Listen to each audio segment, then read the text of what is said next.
So hi guys, how you all doing? Do not mind where I am. I am in a school. I came with my friend to write her exam. So while she's in the exam hall, I'm here doing my thing. So today, I'm doing this because something dropped in my mind, and I want to get it taped. Like I want to get it recorded right away. Because if I don't do it, I might just how it is. Sometimes this vlogging thing is a vibe. If an idea comes on your mind and you don't tape it instantly or as soon as possible, the vibe, the spirit, the mood of it you might just lose it, and by the time you feel, oh, you have the time to do it now, it's just not there, and you're more like stuttering, you're not getting the whole thing together. So the best thing as a vlogger, I think, works for me most of the time, and I think would definitely work for anybody who loves to vlog, would be that you get your ideas taped the moment they come. If you can, it would definitely help you. And this vlog definitely is directed to parents, it's directed to guardians, it's directed to whoever is in the place of raising a child, not just as the parent, either as a guardian, as an aunt, as an uncle, as a teacher, as anything. If you are a custodian of any form to a child, this vlog is for you.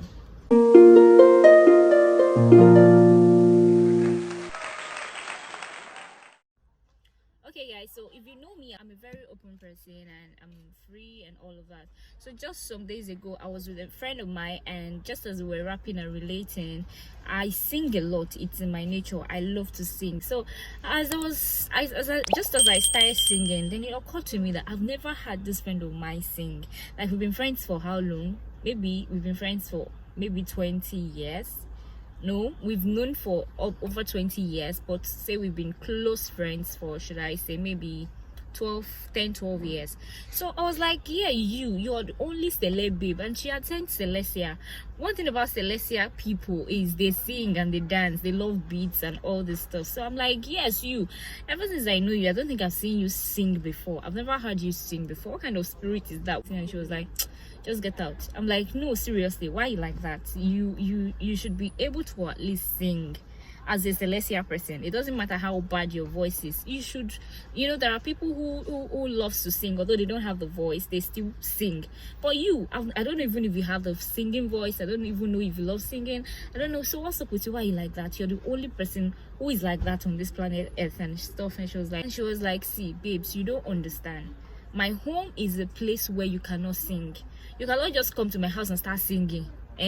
My father will ask you, what is wrong with you? My father will ask you if that is your book you're reading. When you have, like, my father will look for a pile of serious work for you to do. It means you don't have something doing. That's why you're busy singing. You'll be asked to keep quiet and stop disturbing the peace of the house. You'll be asked to go carry your book and read.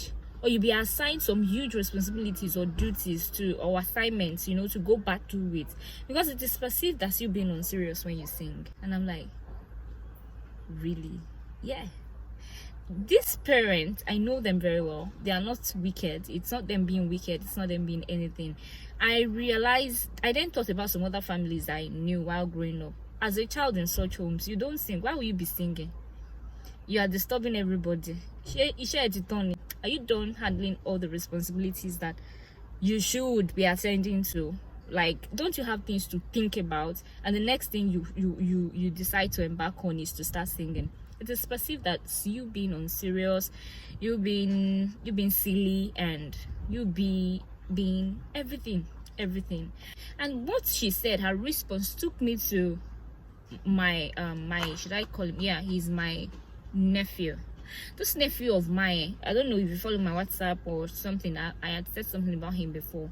I used to have this nephew that, as young as he was, as at the age of 3, 4, he would make beats. He would drum with pencils. He would drum with say biros. He would just drum with sticks, and he would give you beats that will perfectly match whatever song you are singing. I'm not capping, guys. I think he was born with it. He's talented. And the most funny part of this whole thing is this boy, his parents were Deeper Life members. They don't beat drums in Deeper Life. So where did he learn drumming from as young as he was? And he also attended a Deeper Life school. So where did this boy get this gift of drumming from? And I was like, wow, this is so beautiful. This boy is talented. Wow, we should work on this. We should, encourage him. But the sad part of this whole thing was his father hated the fact that this boy loved to drum. Not because he doesn't love the boy, not because anything, but he believed drumming was going to be a distraction for that boy. It will make him not concentrate on his academics. It will make him less serious and all these things. And so whenever he starts to make any kind of drumming, his father goes like very harsh on him. His father tries to discourage him from doing such and all of that. And that was the way. I don't think he can even drum anymore. Well, it's been long since I saw him. I hope he still can, and I hope now he's much grown now. I hope whenever he grows to that place where he's able to take decisions for himself and no longer 100% under the control of his parents, I hope he finds that thing, because he was born with it. That was his gift. Okay, then that takes me to another family. And while I was in the uni, Sefia was my friend. We call her Sefi. Sefi was a Muslim who was very social, who was very outgoing, who was everything. And that day we were just passing by the corridor of some of the lecture theaters, and I was like, this beautiful girl, she's so pretty, but I don't understand that kind of dressing. Sometimes she dressed like she's going for a masquerade party. And Sophie started laughing, and she was like, oh, I shouldn't mind her. Well, she chose to be like that anyway. And I said, I think so. But some of these people, it's not like they don't like to dress, beautiful, nice and smart and all this, but I think it has to do with their upbringing, their parent, the kind of. And she was like, now she get problem, because in her home you're not allowed to wear trousers. She's from a Muslim home, a very deep Muslim home. Her father was an Alaji.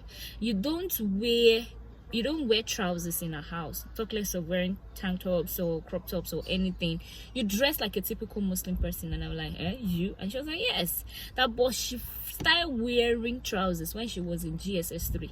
I said, so how did you do? She was like, oh, that whenever she's leaving the house, she packs she wears her school skirt, that's her uniform, then she puts her trousers in her bag. That's if she has to run errands or go anywhere after school hours for her parents. So she has been wearing trousers. I'm like, so how do you do it? How were they not? She was like, not for once. They never caught her wearing trousers or anything. I was like, how did you do it? And she goes like, she sends her friends to buy these things for her from the market, and they give it to her while they get to school. She keeps it in her school bag, and she washed them.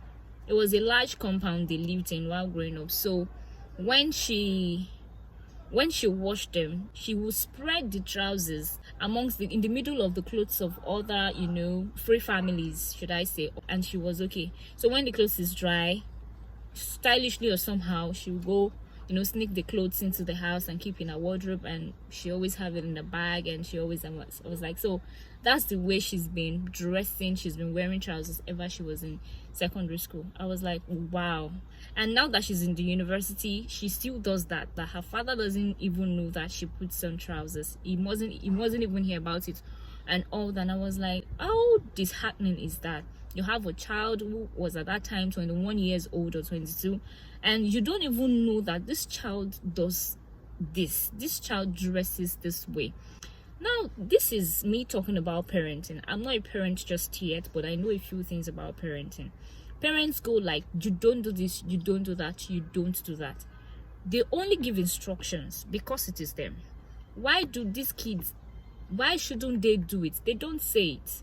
They just tell you don't do this, and an obedient child, a child who is perceived as obedient, would not do that. A child who wants to prove or who loves to be obedient would not do these things that the parents have asked him or her not to do. Not because they don't wish to do it, but because their parents or their guardian or whoever asked them not to do it. I'm telling you that sometime, that child who you only give instructions to without telling them the reasons they shouldn't do this thing or the reason they should, will grow up and would understand better, or would get some kind of education or self-independence, that these things that you only tell them not to do will start to appeal to them, and they would do it. They would do it now without coming back to you to ask you why you asked them not to do it or why you asked them to do it. They will go ahead because they feel I want to do it. I've not been doing it for the longest time, but now I want to start doing it. Then they go ahead. But if you educate these kids, if you educate your children, your younger ones, see, this is the repercussion of these things. These are the possible consequences. Well, some people do it, and this is this. Sums up to my elder sister. I was in GSS1 when she sat me down with my two other sisters, elder sister, one older, one younger, and she gave us sex education. It was awkward. It was strange. I didn't even understand so many things of all she said, but it helped me.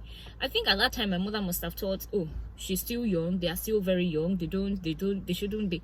But she did it, and it was liberating for me, because at the time I started hearing, not long after then, I started hearing a lot about sex. I started knowing a lot about sex.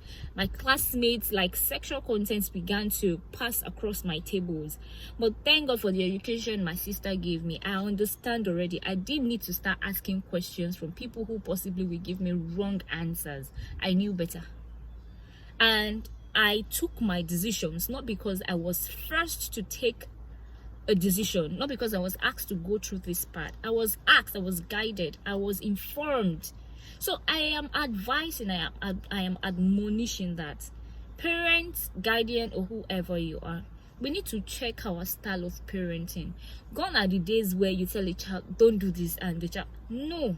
Now you need to be more explanatory. And about parents who, we are far past gone that age. We did a lot of damage for our children, or you did a lot of damage for kids my generation who were growing. You took their gifts, you made certain unique things about them, their abilities. You made them shut out of it just because you thought you were doing what was best for them. Education is not the only way. Like the reading, the formal education is no longer the only way. There are a lot to life. I know guys who what they do for a living is playing guitars, and they are living good life. I know people who what they do for a living is dancing. Please let children live. Encourage education that is above and outside the four walls of the classroom. There's a lot to be out there than a doctor, a lawyer, a professor. What? There's a lot more you can be. They can be a professor, yeah, and still be these other things, but do not let them quit on these gifts that they have. Rather guide them, teach them, support them, let them know, okay? Educate them. Do not just give instructions. Give instructions, give guidance, give reasons, give education to the simplest to the least of it. Let them know. So this is what I'm here to do today. I have a brother, no, not a brother, I have a nephew who loves to talk a lot. He's very young, you know him. Some of you might know him. He's always with me in my TikTok videos. He loves to talk a lot. He loves to, I saw that gift in him, and sometimes I go like, gosh, this boy talks too much. But I don't, but at the same time I tell myself, what if he's meant to be an orator? What if he's destined to be a show presenter, a host, or something? What if he's meant to be a TV broadcaster? Anything. And I'm like, let's not kill these gifts. Let's keep managing. We'll not manage, that's why we're parents, okay? That's why we're custodians. Let's find a way of accepting this, and let's find a way of checking him whenever he gets on the excess. Long story short, parenting is more than what we think it is. There's a lot more about parenting. There's lot more about being a custodian. Yeah, let's be better aunties, let's be better uncles. Let's educate some of our parents, or some of the parents out there who still don't have enough education on these things, who still doesn't have enough exposure. There's more to life than all this. The gift of a person, of a human, make it way for them. Do not lock up this gift, because it was really painful when my friend started talking about it. I can't go into details. She was like, while she was young, she used to be a very good artist. She draws a lot, and there's no new song. Like, as young as she was, she would listen to every lyrics of the song, write it down, just because she wanted to rehearse it, she wanted to sing it, she wanted to know the song. And she was very good at mimicking people. What does people do now? These are things people do and make a lot of money. Like, she loved to mimic people, but her dad will always shut shut her up. Her mom will always scream at her, shout at her, tell her to go carry her books, tell her to do. There is time for everything. Give time for non-formal activities. Every child has a gift, and beyond books, every child has a gift, and these gifts, they are the keys. They are the God-given keys that are to open doors for them. Let's not seize the keys. Let's not make them throw these keys away. It's their way. It's the light on their path. It's a huge light on their path. Let's do better. So that's all I'm here to talk about. Bye guys.